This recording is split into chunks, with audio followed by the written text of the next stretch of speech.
हमारे पास अगर कोई मैट्रिक्स पॉजिटिव डेफिनेट हो तो कॉरोलरी 6.27 हमारे पास ये बता रही है कि अगर मैट्रिक्स पॉजिटिव डेफिनेट है तो फिर अनदर टाइप ऑफ फैक्टराइजेशन उसकी पॉसिबल होती है इन the form of L D L transpose. यहाँ पे एल जो है वो एक लोअर ट्रायंगुलर मैट्रिक्स है और जिसके डायगोनल पे वैल्यू 1 है। डी जो है वो एक डायगोनल मैट्रिक्स है और जिसके डायगोनल पे पॉजिटिव नॉन जीरो वैल्यूज है। और एल टी एल ट्रांसपोज आपके पास जो लो ट्रायंगुलर मैट्रिक्स है उसके ट्रांसपोज को रिप्रेजेंट कर रही है। तो यहाँ पे अगर हमारे पास लेट्स से एक 3x3 मैट्रिक्स है और वो पॉजिटिव डेफिनेट मैट्रिक्स है तो definitely it should be symmetric as well. तो हम उसे फिर लिख सकते हैं A11 A21 A31 और बिकॉज ऑफ सिमेट्रिसिटी आप देखें कि ये जो अबव द डायगोनल वैल्यूज हैं और बिलो द डायगोनल वैल्यूज हैं ये इक्वल हैं A21 A31 एंड A32। इसका मतलब होता है कि अगर मैट्रिक्स सिमेट्रिक हो तो आप उसको मिरर कर दें या फोल्ड कर दें, ये वैल्यूज जो हैं करस्पॉन्डिंग एक दूसरे के ऊपर ओवरलैप कर दें तो that will become symmetric matrix. तो इसलिए यहाँ पे जो जनरल एंट्रीज मैट्रिक्स की चूज़ की गई हैं उनको सिमेट्रिसिटी को ध्यान में रखते हुए लिखा गया। अब यहाँ पे लो ट्रायंगुलर मैट्रिक्स एल हमने चूज़ कर ली 3x3 की जिसके डायगोनल पे वैल्यूज 1 हैं और ऑफ डायगोनल जो वैल्यूज हैं वो हमने L21 L31 और L32 कर दी।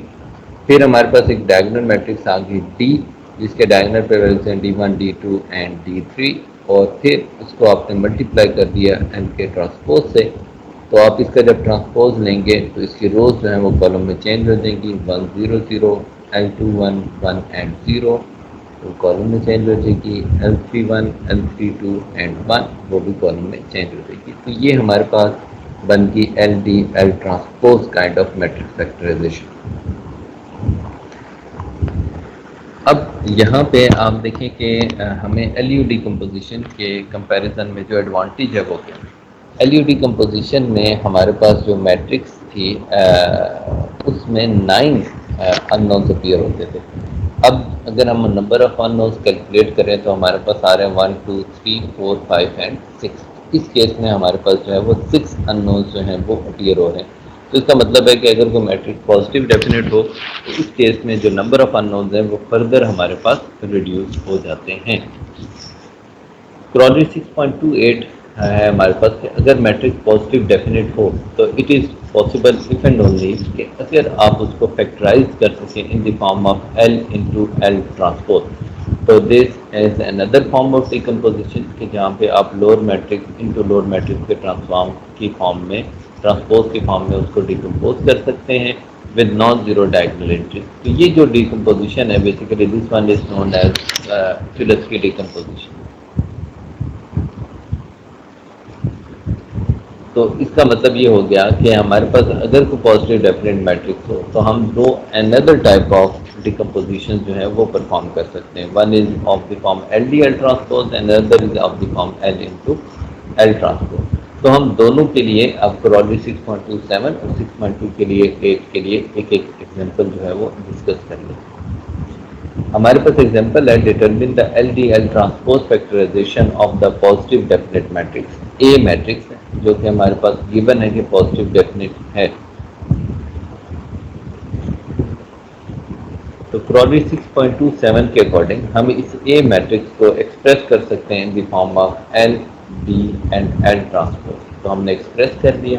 अच्छा ये टी जो है इसको डायगोनल मैट्रिक्स कहते हैं। इसके डायगोनल पे नॉन जीरो वैल्यूज होती हैं and above and below the diagonal values जो होती हैं वो हमारे पास जीरो होती है। तो हमारे पास ये तीन मैट्रिसेस हैं जिसको हमने आपस में मल्टीप्लाई करना है। आप पहले डी और एल ट्रांसपोज को आपस में मल्टीप्लाई कर लें, फिर जो आंसर आता है उसको इसके साथ मल्टीप्लाई कर लें तो फाइनल मैट्रिक्स मल्टीप्लिकेशन के बाद जो हमारे पास आंसर आ रहा है वो ये आ जाता है। अब यहाँ पे ये हमारे पास ए मैट्रिक्स है जो कि थी 4 -1 1 एंड यहाँ पे वैल्यू आ रही है 4.25 2.75 और यहाँ पे आ रही है 3.5। तो जैसे हम LU डिकम्पोजिशन में कर रहे थे कि अननोन फाइंड करने के लिए हम करस्पॉन्डिंग वैल्यूज़ को इक्वेट कर रहे थे। अब इस केस में आप नोट कीजिएगा कि हमारे पास जो करस्पॉन्डिंग वैल्यूज आ रही हैं वो basically 6 values rest of the values हैं वो रिपीट हो रही हैं।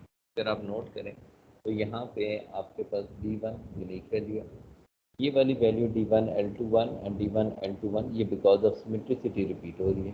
सिमिलरली D1 L31 ये रिपीट हो रही है बिकॉज ऑफ सिमेट्रिसिटी। और फिर ये वैल्यू अगर आप देखें तो D2 L32 and D1 L21 L31 ये वैल्यू भी आपके पास रिपीट हो रही है। तो इसका मतलब है कि अगर हम आउट ऑफ दिस 9 एंट्रीज देखें तो 6 हमारे पास यूनिक वैल्यूज़ हैं और बाकी 3 जो हैं वो रिपीटेड हैं। और इसी तरह अगर आप इस मैट्रिक्स में भी देखेंगे तो you will have 6 unique values 1 2 3 4 5 and 6 और बाकी जो वैल्यूज हैं वो रिपीटेड है। तो इसका मतलब है बोथ ऑफ द इक्वेशंस के हम 6 यूनिक एलिमेंट्स को कंपेयर करते हैं। जब आप कंपेयर करेंगे तो D1 आपके पास आ जाएगा 4 के इक्वल, फिर आपके पास D1 L21 जो है ये इक्वल आ जाएगा -1 के इक्वल, यहाँ पे आप कंपेयर कर लें। D1 L31 आपके पास इक्वल आ जाएगा 1 के, और सिमिलरली फिर D2 plus D1 L21 square equal आ जाएगा 4.25 के यहाँ पे, और फिर आपका D2 L32 and D1 L21 L31 ये इक्वल आ जाएगा 2.75 के। तो लास्ट वैल्यू रहेगी आपके पास D1 L31 square D2 L32 square plus D3, और इसको जब कंपेयर करेंगे इक्वल आ जाएगा 3.5।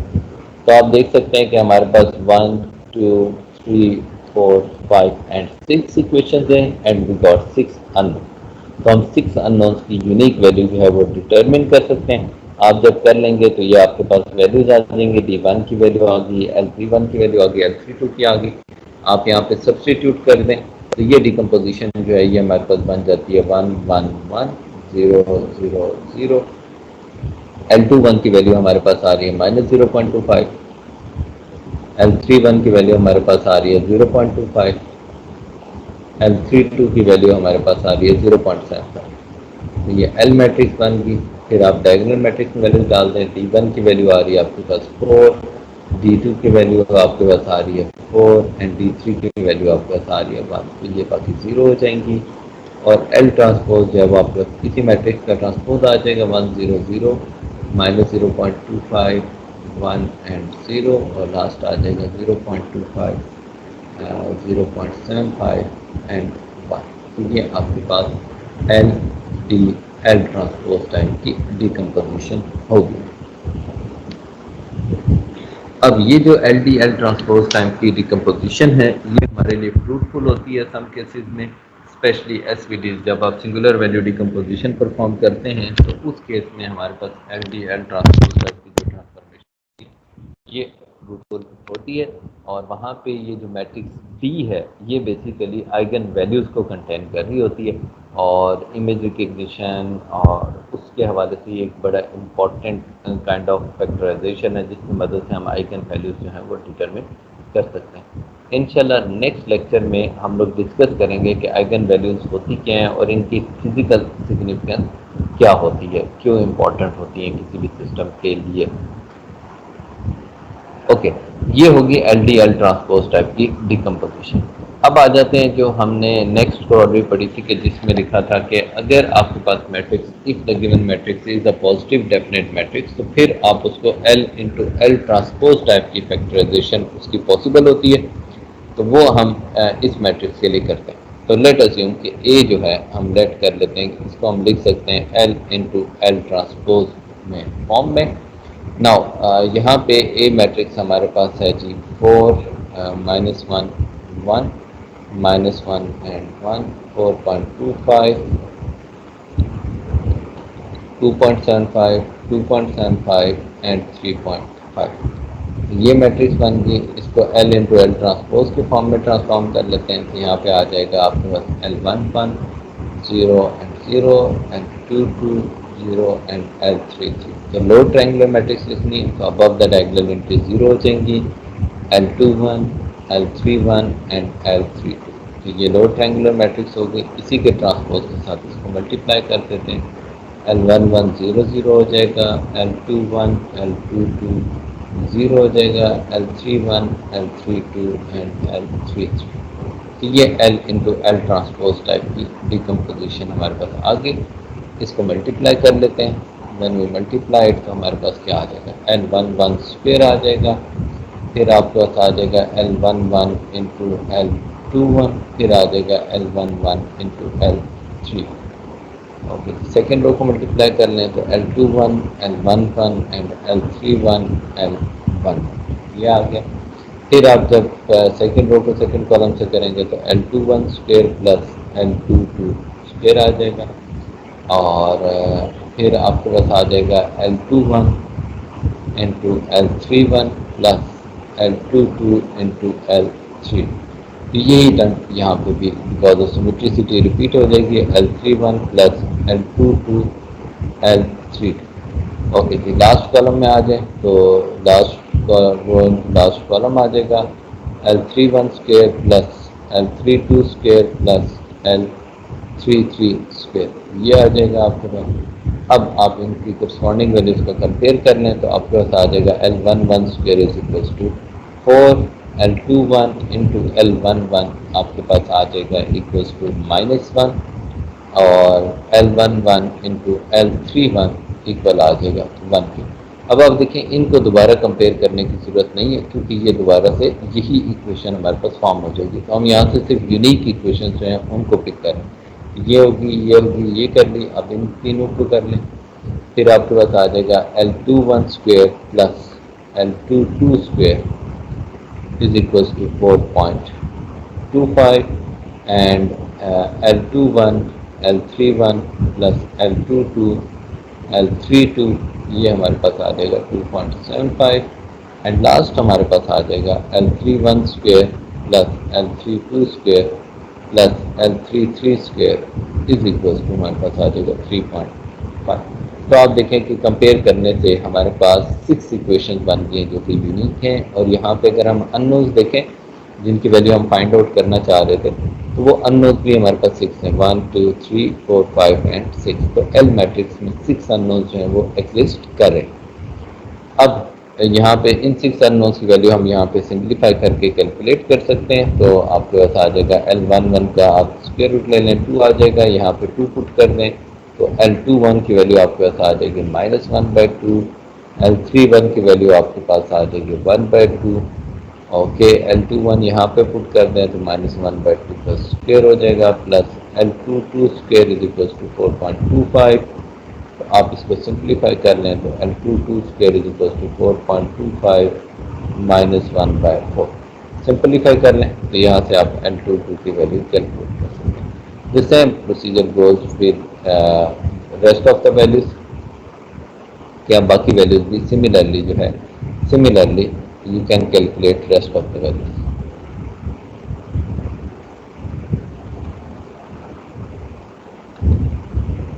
रेस्ट ऑफ अननोन आप इसी प्रोसीजर को, क्योंकि अभी हम काफ़ी दफ़ा डिस्कस कर चुके हैं तो I am not doing it again, तो आप इसको यहाँ पे डिस्कस कर सकते हैं। अब यहाँ पे आप देखें कि ये ए मैट्रिक्स थी और इसकी हमारे पास जब वैल्यू आ जाएंगी L11 L21 की तो हम इसमें सब्स्टिट्यूट कर देंगे। तो हमारे पास जो ए मैट्रिक्स है that will B decompose in the form of जो कि हमारे पास है 4 - 1 1, 4 - 1 1 एंड हमारे पास 2.25 3.5 2.5 3.5 2.75, यहाँ पे भी आ गया 2.75। अब आप इसको डिकम्पोज कर लें तो ये हमारे पास बन रही है L इंटू एल ट्रांसपोज। तो आप यहाँ पे L में वैल्यू सब्स्टिट्यूट कर सकते हैं जो कि यहाँ पे कैलकुलेटेड है। तो I can copy them from here 2 0 0, that becomes 2 0 0, then you have -0.520 5 2 and 0, यहाँ पे आ जाएगा 0.5 एंड 0 2 1.5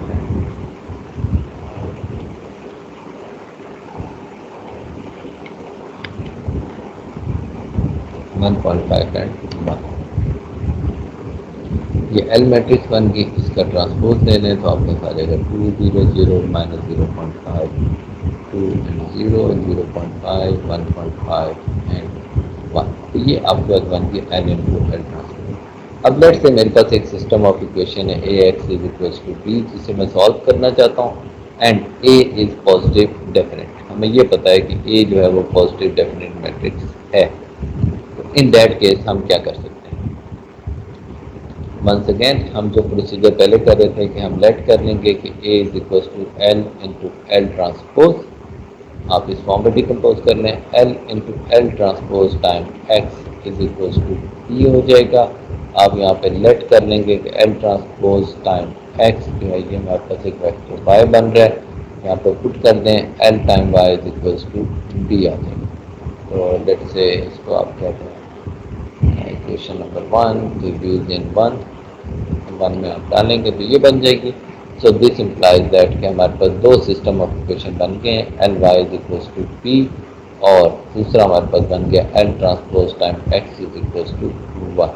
वंस अगेन हमारे पास टू सिस्टम ऑफ इक्वेशन है, तो calculate once again calculate Y using 2, आप 2 को यूज करके वाई को कैलकुलेट करें and substitute and calculate x using 3। तो आप y की वैल्यू जो है वो 2 में 3 में पुट करके यहाँ से x की वैल्यू कैलकुलेट कर सकते हैं। तो that will be how we can solve the system of equation. तो वो प्रोसीजर हमारे पास सेम है जैसे हम ऑलरेडी कर रहे थे। इससे रिलेटेड बेटा आपकी कोई क्वेरी है तो आप लोग पूछ सकते हैं।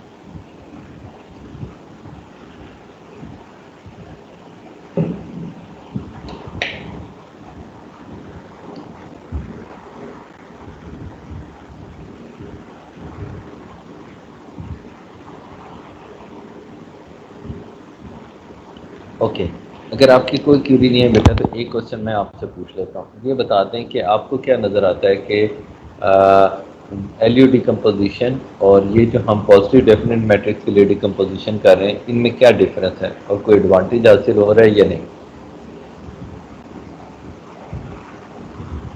अरे नंबर ऑफ स्टेप्स रिलेटिवली कम है लास्ट मेथड से। तो नंबर ऑफ अननोन्स हमारे पास एलयू डिकम्पोजिशन में 9 थे 3x3 के सिस्टम के लिए, और यहाँ पे 3x3 के लिए हमारे जो नंबर ऑफ अननोन्स हैं वो रिड्यूस हो गए टू 3। तो ये हमें एक एडवांटेज नज़र आ रहा है इस केस में कि हमारी जो डिकम्पोजिशन है उसमें नंबर ऑफ अननोन्स जो है वो रिड्यूस हो गए। ओके जी, कुछ प्रैक्टिस प्रॉब्लम्स हैं फॉर डिस्कशन। लेट ए हमें एक मैट्रिक्स गिवन है, find all values of alpha and beta for which A is, तो हमें गिवन है क्या है जी, ए इज सिंगुलर। तो कैसे डिटरमिन करेंगे alpha and beta man A is singular? तो डिटर्मिनेंट का फॉर्मूला निकालेंगे और अलजेब्रिकली सॉल्व करेंगे। अगर ए सिंगुलर हो तो डिटर्मिनेंट जो है वो क्या होता है, ज़ीरो होता है। तो सिंगुलर मैट्रिक्स के लिए डिटर्मिनेंट ऑफ ए ज़ीरो होना चाहिए। तो यहाँ पे आप वैल्यू पुट कर दें, अल्फ़ा 1 0, बीटा 2 1 एंड 0 1 एंड 2। तो ये डिटर्मिनेंट बन जाएगा इक्वल टू 0। यहाँ पे हम जी सब्स्टिट्यूट कर लेते हैं, सिंप्लीफाई करते हैं। तो alpha time 4 minus 1 will be 3 minus 1 time 2 beta minus 0 हो जाएगा एंड लास्ट में तो 0 ही आ जाएगा इक्वल टू 0। तो यहाँ से आपके पास आ रहा है 3 alpha minus 2 beta is equal to 0। अगर हम इसे सिंप्लीफाई कर लें तो हमने ऑल वैल्यूज़ फाइंड करनी है। तो those are values can be 2/3 times beta. तो आप बीटा की कोई भी वैल्यू जो है वो सब्स्टिट्यूट कर लें, उसके करस्पॉन्डिंग अल्फ़ा की वैल्यू जो है वो हमें मिल जाएगी। ओके जी, बी पार्ट, ए स्ट्रिक्टली डायगोनली डोमिनेट। तो अब क्या कंडीशन होनी चाहिए? स्ट्रिक्टली में वही होता है ना कि डायगोनल वाले हाईएस्ट वैल्यूज हों। ओके, तो हमारे पास स्ट्रिक्टली में बिल्कुल ही ऐसे ही होता है कि आपके पास absolute of the diagonal value जो होती है वो sum of absolute of diagonal value से ग्रेटर होती है। तो मॉड 1 प्लस मॉड 0 से अल्फ़ा को ग्रेटर होना चाहिए और 2 को ग्रेटर होना चाहिए बीटा प्लस एब्सोल्यूट 1। तो आप इसको सिंप्लीफाई कर लें तो ये हमारे पास अल्फ़ा जो है absolute of alpha should be greater then 1 आ जाएगा यहाँ पे। और यहाँ पे इस केस में हमारे पास 2 का एब्सोल्यूट 2 होता है, एब्सोल्यूट ऑफ बीटा, और 1 का एब्सोल्यूट 1 होता है। तो अगर आप इसको थोड़ा सा फर्दर सिंप्लीफाई कर लें तो हमारे पास आ जाएगा कि 1 should be greater then beta. अब आप यहाँ पे देख सकते हैं कि अल्फ़ा जो है उसे 1 से ग्रेटर होना चाहिए और बीटा को जो है वो 1 से लेस होना चाहिए। तो ये दो कंडीशंस अगर मेट हो रही होंगी तो हमारे पास जो मैट्रिक्स है वो स्ट्रिक्टली डायगोनली डोमिनेंट बन जाएगी। ए सिमेट्रिक, तो अगर सिमेट्रिक हो तो फिर क्या होना चाहिए? फिर बीटा तो 1 हो जाएगा बिकॉज ऑफ और symmetric beta should B 1 alpha की हम कोई भी वैल्यू रखें सिमेट्रिक ही रहेगा मेरे ख्याल से। और ऑल रियल नंबर्स के लिए हमारे पास symmetric A is a positive definite matrix. तो पॉजिटिव डेफिनेट के लिए हमने क्रॉलरी पढ़ी हुई है कि तमाम लीडिंग सब मैट्रिसेस के डिटरमिनेंट जो है वो ग्रेटर देन 0 होने चाहिए। तो इसका मतलब है कि first determinant of A should be greater than 0 होना चाहिए, फिर डिटर्मिनेंट ऑफ 2 1 1 2 ये ग्रेटर देन 0 होना चाहिए, एंड लास्ट हमारे पास आ जाता है 2 का डिटर्मिनेंट भी ग्रेटर देन 0 होना चाहिए। इसका मतलब है कि ये वाला तो 0 से ग्रेटर ही है, 2 to the 4 - 1 ग्रेटर है, ये भी ग्रेटर है, इसको देख लेते हैं। तो इस डिटर्मिनेंट की वैल्यू हमने यहाँ पे कैलकुलेट की हुई है, which comes out to be 3 alpha minus 2 beta should be greater than 0। तो यहाँ से अगर हम रिलेशन बिल्ड करेंगे तो हमारे पास आ जाएगा alpha should be greater then 2/3 times beta. तो अगर ये कंडीशन मेट होगी तो ये हमारे पास पॉजिटिव डेफिनेट मैट्रिक्स बन जाएगी। जी बच्चों, इसके हवाले से कोई आप लोगों की क्यूरी?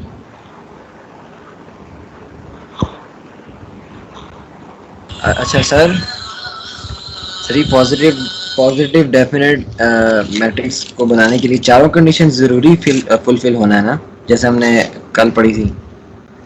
तो दो तरह के हमने थ्योरम्स पढ़े थे। एक में तो ये 4 कंडीशंस थी कि ये चारों होल्ड करनी चाहिए, और एक हमने ये वाली पढ़ी थी कि सिमेट्रिक मैट्रिक्स डेफिनेट होती है अगर उसके लीडिंग प्रिंसिपल सब मैट्रिक्स के डिटर्मिनेंट पॉजिटिव हों।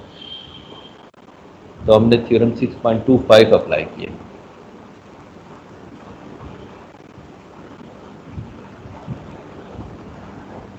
अच्छा, सब मैट्रिसेस, ठीक है सर। तो 3 भी अप्लाई करना चाहें तो आप कर सकते हैं।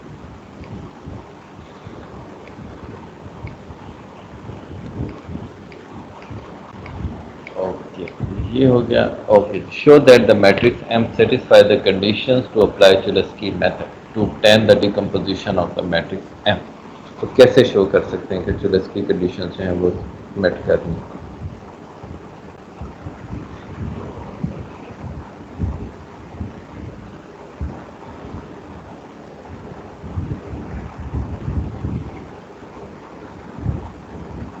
सर वो एल और एल ट्रांसपोज वाली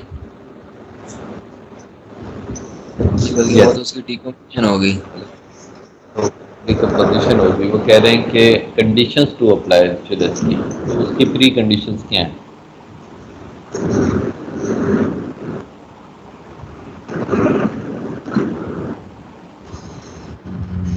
वैसे नहीं निकाली।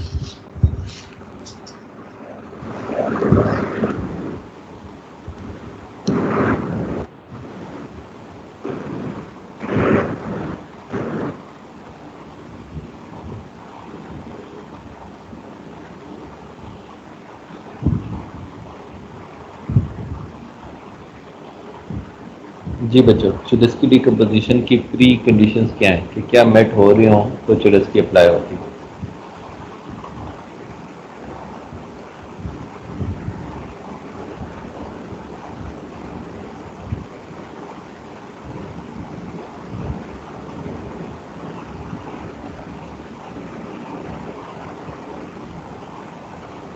बच्चों, हर मैट्रिक्स की चुलस्की पॉसिबल है?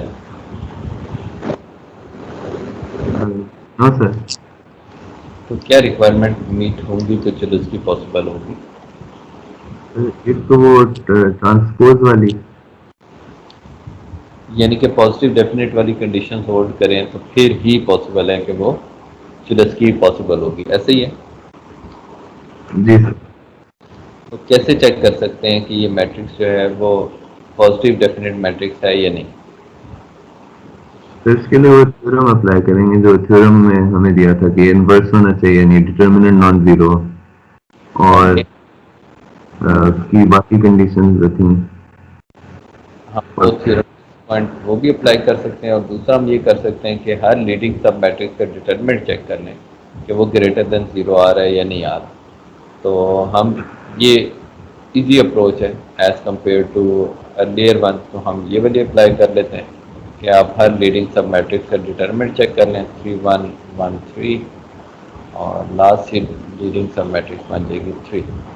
इसका डिटरमिनेंट क्या आ रहा है जी? हमारे पास आ रहा है 3 इंटू 3 3 द 9 माइनस 1 8, और प्लस 1 हो जाएगा इंटू -3 और -1 4, ये आ जाएगा -4, और प्लस 1 टाइम्स आ जाएगा 1 इंटू -1 एंड -3 -4।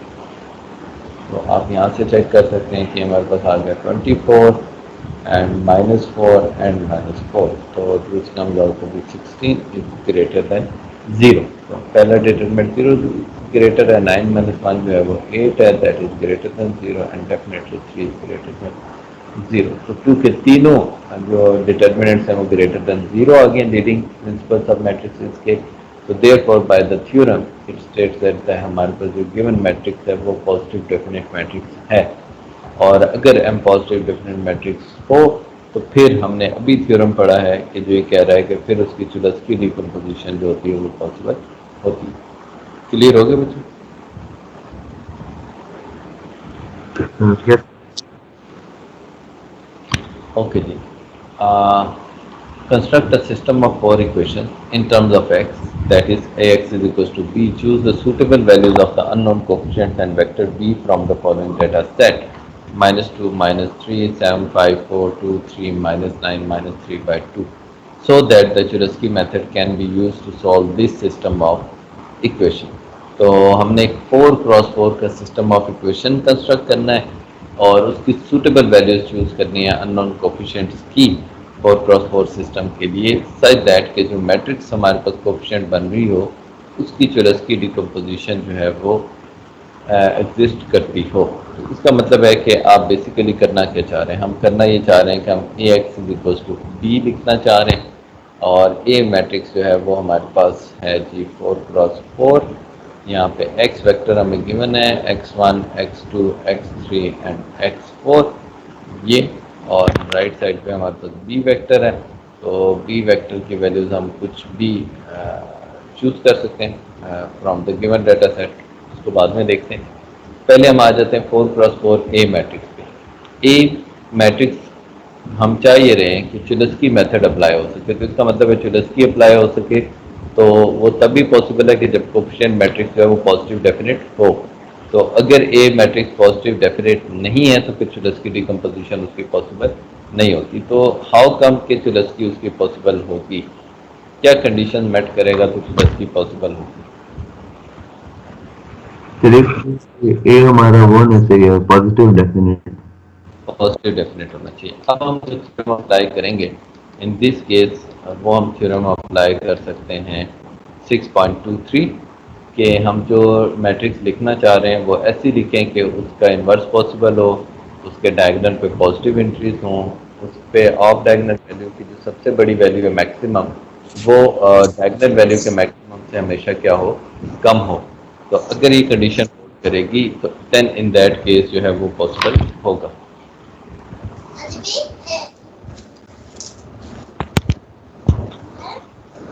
लैपटॉप पड़ा हुआ है,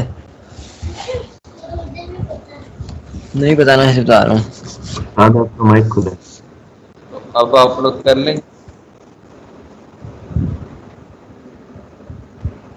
यस सर।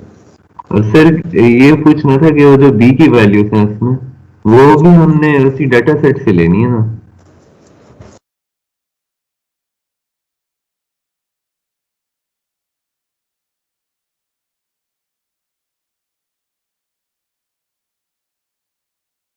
अच्छा जी बेटा, आप क्या पूछ रहे थे? सर मैं ये पूछ रहा था बी की वैल्यू हमने डाटा सेट से ही लेनी है, तो वो जो डाटा सेट गिवन है उसमें से कोई वैल्यू रिपीट हो सकती है? बिल्कुल रिपीट हो सकती है। अभी तो पहले ए पे डिसीजन लेते हैं ना। ए के पहले डिसीजन हो जाए फिर बी पे आते हैं कि बी में हम क्या कर सकते हैं। तो ए के लिए हमने ये थ्योरम अप्लाई करना है, इनवर्स एग्जिस्ट करता हो, डिटरमिनेंट पॉजिटिव हो, मैक्सिमम ऑफ डायगोनल वैल्यू जो है वो एब्सोल्यूट में कम रहे डायगोनल के मैक्सिमम से, और किसी भी ऑफ डायगोनल वैल्यू का स्क्वायर जो है वो टू डायगोनल की वैल्यूज की प्रोडक्ट से कम रहे। तो अब हम इसमें ऐसी वैल्यू चूज करते हैं जी, कैसे चूज कर सकते हैं, let's see where is that. ये तो फॉर एग्जाम्पल मैं इन वैल्यूज को देखूं तो मैंने डायगोनल पे पॉजिटिव वैल्यू डालनी है और डेफिनेटली वो सबसे बड़ी वैल्यू लेनी है। तो इसमें क्या वैल्यू मैं डायगोनल पे चूज कर सकता हूँ जो सबसे बड़ी हो? 7। 7। तो हम डायगोनल पे चलें जी, 7 डाल लेते हैं। ओके, अब वैल्यू आ गई of diagonal. Of diagonal value हमने ऐसी डालनी है कि जिसका स्क्वायर टू डायगोनल वैल्यूज के प्रोडक्ट से हमेशा कम रहे। तो इसका मतलब है 7 × 7 49 हो रहा है। तो उन दो किसी भी ऐसी वैल्यू जिसका स्क्वायर हमेशा 49 से कम रहे, ऐसी क्या वैल्यू हम चूज कर सकते हैं और जो छोटी भी हो? तो मेरी चॉइस में मैं सबसे छोटी वैल्यू के साथ जाता अगर मुझे ये ऑप्शन मिलता। फिर 3/2 2 3। ओके जी, -3/2। और फिर आप देखें कि इसको सिमेट्रिक भी होना चाहिए। इसको मतलब है कि सारी एंट्रीज को अगर -3/2 से फिल कर देंगे तो ये ऑब्वियसली सिमेट्रिक बन जाएगी या नहीं बनेगी? यस। तो आप -3/2 से फिल कर दें तो ये सिमेट्रिक भी बन जाएगी, इसके दो वैल्यूज के प्रोडक्ट भी हमेशा उससे कम रहेगी और उसका स्क्वायर भी जो है वो कम रहेगा और डेफिनेटली डायगोनल पे वैल्यूज जो हैं वो पॉजिटिव हैं। ये तमाम कंडीशन ये मेट कर देगी। ए होगी। अब बी वेक्टर हमने लिखना है। बी के लिए भी तो रैंडम वैल्यूज चूज कर सकते हैं। Choose some random values, let's say choose it to be 2 3 something 4 और 2। just assume some random values for b vector as that. Clear हो गया? तो सर इसके यानी मल्टीपल आंसर्स पॉसिबल हैं? ऑब्वियसली इनफाइनाइट आंसर पॉसिबल है, हर बच्चा डिफरेंट लिखेगा। Okay. Write down a 3x3 system of equation which is not diagonally dominant yet it can be solved using Cholesky। तो आपने ऐसा सिस्टम ऑफ इक्वेशन लिखना है कि जो डायगोनली डोमिनेट ना हो लेकिन चुलेस्की डिकम्पोजिशन पॉसिबल हो, यानी कि वो पॉजिटिव डेफिनेट हो लेकिन डायगोनली डोमिनेट ना हो। जी, तो क्या फील करें 3x3 सिस्टम में वो डायगोनली डोमिनेट ना हो लेकिन चुलेस्की डिकम्पोजिशन से वो सॉल्व हो सकता हो।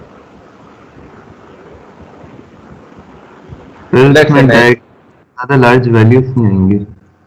हाँ, ज़्यादा लार्ज वैल्यूज नहीं लेनी। लेट से मैं ले लेता हूँ 9 6 5। लेट से अब मैं चाह ये रहा हूँ कि चुलेस्की तो पॉसिबल हो लेकिन ये डायगोनली डोमिनेट ना हो। तो डायगोनली डोमिनेट ना हो का मतलब है कि आपको उसको ये एक डायगोनल वैल्यूज का सम जो है इससे ग्रेटर हो जाए। लेट से यहाँ पे मैं ले लेता हूँ जी 3 और 4 7 आ जाता है। अब इसको सिमेट्रिक भी बनाना है तो यहाँ पे 3 और 4 ही आएंगे। अब इसमें से किसी एक में इसको बड़ा भी करना है तो लेट से हम कर देते हैं जी, यहाँ पे मैं कर देता हूँ 2 4 + 2 6 हो जाएगा और यहाँ पे भी 2 कर देता हूँ। तो अब ये देखें कि ये डायगोनल डोमिनेट नहीं लेगी। 4 + 2 6 होगा, डायगोनल पे वैल्यू 5 है तो ये डायगोनली डोमिनेट तो नहीं रही। अब चेक करना है कि क्या ये जो मैंने मैट्रिक्स लिख ली है इसकी चुलेस्की पॉसिबल है। तो आप देखें सिमेट्रिक है, यस सिमेट्रिक है। अब सेकेंड चीज़ थी कि पॉजिटिव डेफिनेट केस के लिए हमने देखना था कि लीडिंग सब मैट्रिक्स का जो डिटर्मिनेंट है वो ग्रेटर देन 0 होना चाहिए। तो 9 3 4 3 6 2 और 4 2 5 इसका डिटर्मिनेंट फाइंड कर लेते हैं। तो 9 × 5 6 30 -4 26 -3 × आ जाएगा 5 3 15 -8 और +4 टाइम्स आ जाएगा आपके पास 3 2 6 -24। तो आप देख सकते हैं I think that appears to be a large value. हम यहाँ पे देख सकते हैं कि ये हमारे पास हमेशा ग्रेटर देन 0 आएगी बिकॉज ये प्रोडक्ट जो है वो आ रही है 4 × -18 और यहाँ पे आपका आ रहा है 9 × 26। तो definitely this one is going to be a greater value. तो ये हमारे पास ग्रेटर आ जाएगी। अब सेकंड सब लीडिंग मैट्रिक्स बन रही है जी 6, 2, 2 एंड 5, तो 30 माइनस 4 कर दें तो डेफिनेटली ये भी ग्रेटर देन 0 है, 5 का डिटरमिनेंट भी ग्रेटर देन 0 है। तो आप देख सकते हैं कि तमाम सब लीडिंग मैट्रिक्स का डिटरमिनेंट ग्रेटर देन 0 है, but this matrix is not diagonal dominant because 4 plus 2 is 5 is not greater than, so not diagonally dominant.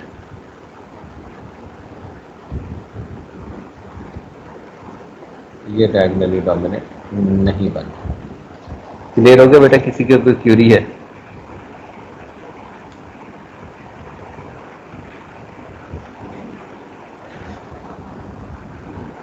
Okay जी बेटा, क्लियर।